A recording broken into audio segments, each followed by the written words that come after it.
This is the practice quiz for concept quiz 3, part A, solving an absolute value inequality.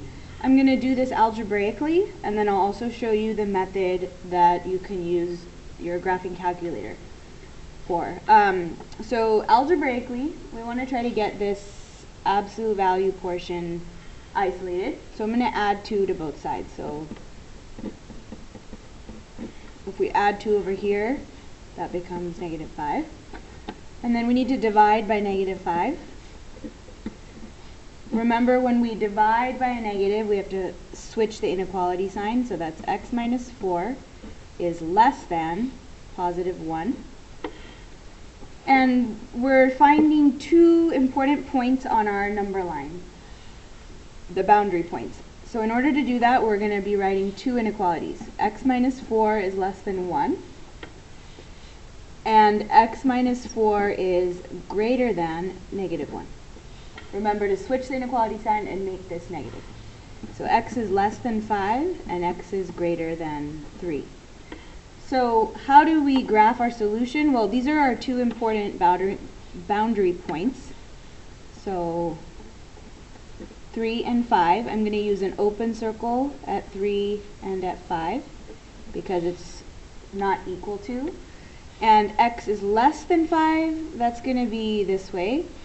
X is greater than 3 is going to be this way. So the solution region is all numbers between 3 and 5, but not including 3 and 5.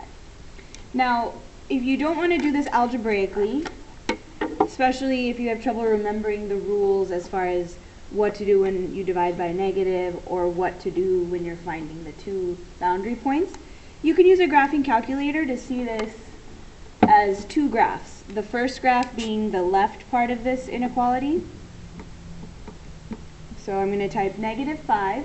Remember, the negative is this button down here, not the minus sign. So negative 5.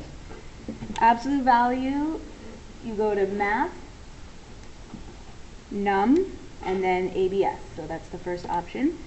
And it's x minus 4, and then minus 2. The second equation is going to be the one that's on the right side, so that's the negative 7. So we have our absolute value, which is the upside down V shape, and then y equals negative 7 is a horizontal line.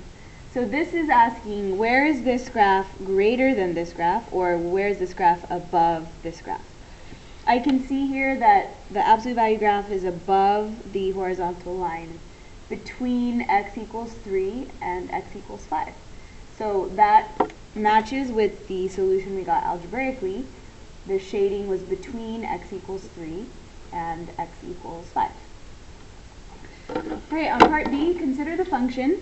Which of the following has the smallest value? Well, the easiest way to do this is to just plug the number in, evaluate it, and then see which answer is the smallest. So this would be absolute value of 5 minus 9 plus 2. So that's 4 plus 2, which is 6. Okay, f of negative 3 would be absolute value of negative 3 minus 9 plus 2. That's positive 12 plus 2, which is 14. So I know that's not the smallest answer. I'm going to cross that one out. F of 0, absolute value of 0 minus 9, and then plus 2. 9 plus 2 is 11. So I know that's not the smallest answer. And then absolute value, negative 5 minus 9 is negative 14. And then plus 2. 14 plus 2 is 16. So I can see that option 1 gives me the smallest value. Alright, we're going to look at 2 graphs here. We're going to first answer the question, for what values of x is f of x equal to g of x? In other words, for what values of x do these 2 graphs intersect? So looking at the graphs, these 2 graphs intersect at 2 spots. The first spot is when x equals 1, 2, 3, 4, 5, 6, 7. So x equals 7 is one of the intersections. And my other intersection happens right here when x equals negative 1. For what values of x is f of x greater than g of x? So on my graph here, I can highlight the parts of the graph where f of x is above g of x. That would be from here to here and from here to here.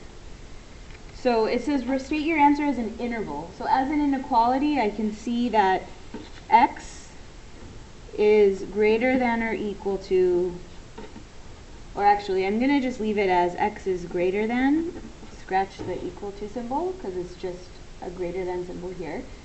X is greater than this value, which we said was 7, or x is less than this value, which is -1. So x is less than -1. Now in this expression, we can either use the equations we were given, or we can use the graph. I'm going to do it using the graph because I know that's what people are struggling with more than just plugging into an equation.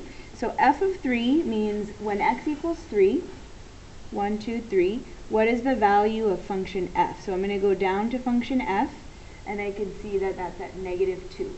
Y equals -2. For g of -3, that is 4 times g of -3. So I'm going to go to x equals -3 and go up to function g to see what value that's at. That's at +2. So -2 plus 4 times 2, which is 8, gives me 6. Again, you can do this algebraically by plugging the number in for x for the given function.